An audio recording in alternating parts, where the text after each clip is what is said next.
السلام علیکم۔ آج ہم قرآن مجید کی 14ویں سورت یعنی سورت ابراہیم کے بارے میں بات کریں گے۔ یہ سورت ایک بہت ہی طاقتور پیغام دیتی ہے، ایک ایسے سفر کا پیغام جو اندھیروں سے روشنی کی طرف جاتا ہے۔ تو آئیے مل کر اس سفر کو سمجھنے کی کوشش کرتے ہیں۔ اس سورت کا مرکزی مشن، اس کا مقصد پہلی آیت سے ہی بالکل صاف ہو جاتا ہے۔ انسانوں کو کفر، ناشکری اور انکار کی گہری تاریکیوں سے نکال کر ہدایت، شکر اور ایمان کی روشنی میں لانا۔ یہ صرف ایک چھوٹی موٹی تبدیلی نہیں، بلکہ یہ تو ایک مکمل روحانی انقلاب کی دعوت ہے۔ اچھا، تو اس تجزیے میں ہم 6 اہم نکات پر بات کریں گے۔ سب سے پہلے دیکھیں گے کہ اس ہدایت کا اصل مشن کیا ہے۔ پھر بات ہوگی کہ پیغام لانے والوں کا انداز کیسا تھا۔ اس کے بعد شکر اور انکار کے درمیان انتخاب کو سمجھیں گے۔ پھر ایک بہت ہی خوبصورت تمثیل دیکھیں گے۔ پھر بات ہوگی حتمی انجام کی، اور آخر میں ایمان کی ایک بہترین مثال، ایک دعا پر بات ختم کریں گے۔ چلیں تو سب سے پہلے حصے سے شروع کرتے ہیں۔ آخر اس کتاب کا، اس وحی کا بنیادی مقصد ہے کیا؟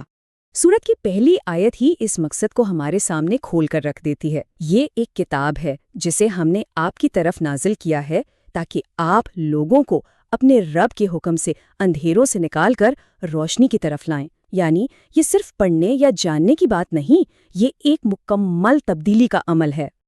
اچھا، تو اب سوال یہ اٹھتا ہے کہ یہ اتنا اہم پیغام، یہ ہدایت لوگوں تک پہنچائی کیسی جاتی ہے؟ تو یہاں پر رسولوں کا کردار سامنے آتا ہے۔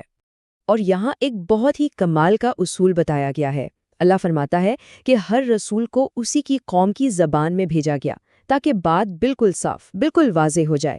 اس کا مطلب یہ ہوا کہ ہدایت کبھی بھی کوئی اجنبی یا مشکل چیز نہیں ہوتی، بلکہ ہمیشہ ایسی ہوتی ہے جو دل میں اتر جائے۔ اور اس کی کیا خوبصورت مثال ہے حضرت موسیٰ علیہ السلام کی۔ انہوں نے اپنی ہی قوم کی زبان میں انہیں یاد دلایا کہ سوچو تو صحیح، اللہ نے فرعون کے ظلم سے تمہیں کیسے نجات دی تھی۔ یہ یاد دہانی دراصل اللہ کے احسانات کو دلوں میں پھر سے زندہ کر دیتی تھی۔ تو جب پیغام اتنی وضاحت سے، اتنی محبت سے پہنچا دیا جائے تو پھر انسانوں کے سامنے ایک بنیادی چوائس، ایک انتخاب آ جاتا ہے۔ پہلا راستہ ہے شکر کا، یعنی اللہ کی نعمتوں کو پہچاننا، ان کی قدر کرنا۔ اور کمال کی بات یہ ہے کہ سورت ہمیں بتاتی ہے کہ شکر کرنے سے نعمتیں کم نہیں ہوتی بلکہ اور بڑھ جاتی ہیں۔ گویا یہ ایک ایسا عمل ہے جو مزید رحمت کو اپنی طرف کھینچتا ہے۔ یہاں اللہ کا وعدہ بھی ہے اور وارننگ بھی، بالکل سیدھی بات۔ اگر تم شکر کرو گے تو میں تمہیں اور زیادہ دوں گا، لیکن اگر تم نے ناشکری کی تو یقیناً میرا عذاب بہت سخت ہے۔ یعنی انتخاب بھی واضح ہے اور اس کے نتائج بھی۔ تو دوسرا راستہ ہے انکار کا، اور سورت ہمیں تاریخ میں لے جا کر دکھاتی ہے کہ قوم نوح، عاد اور سمود نے اپنے رسولوں کی بات کیوں نہیں مانی۔ ان کی دلیل کیا تھی؟ بس ایک سادہ سی بات کہ تم تو ہمارے جیسے ہی انسان ہو۔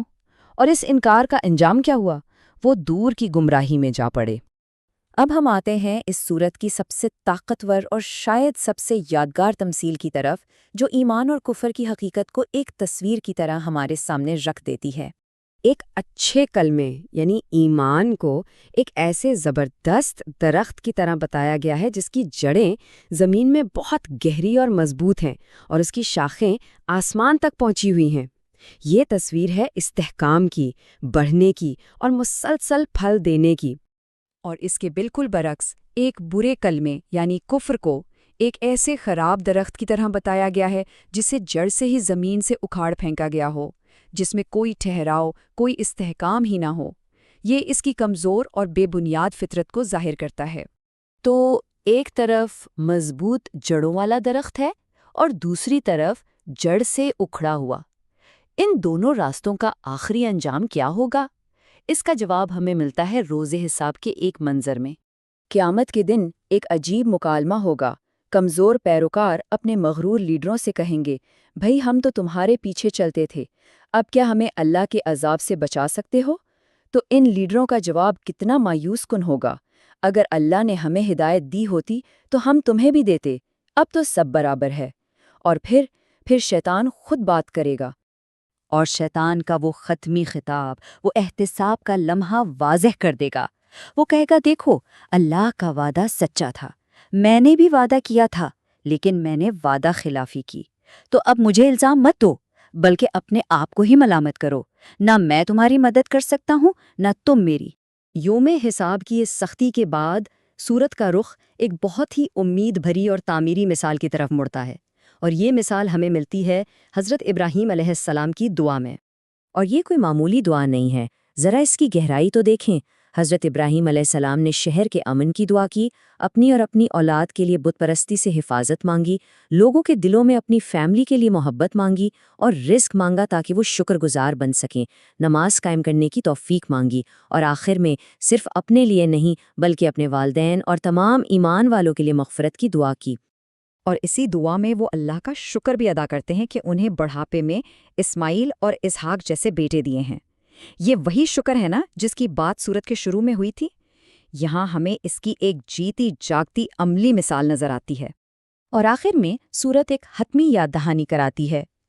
یہ ہرگز مت سمجھنا کہ اللہ ظالموں کے کاموں سے بے خبر ہے، وہ تو انہیں بس اس دن تک مہلت دے رہا ہے جس دن خوف سے آنکھیں پھٹی کی پھٹی رہ جائیں گی۔ یہ بات انصاف اور احتساب کے موضوع پر مہر لگا دیتی ہے۔ تو یہ پورا سفر ہمیں ایک اہم سوال پر لا کر چھوڑتا ہے، آخر وہ کیا چیز ہے جو کسی کلمے کو، کسی بات کو ایک مضبوط جڑوں والے درخت کی طرح بنا دیتی ہے؟ اس سوال پر غور کرنا ہی شاید اس سورت کا اصل پیغام ہے۔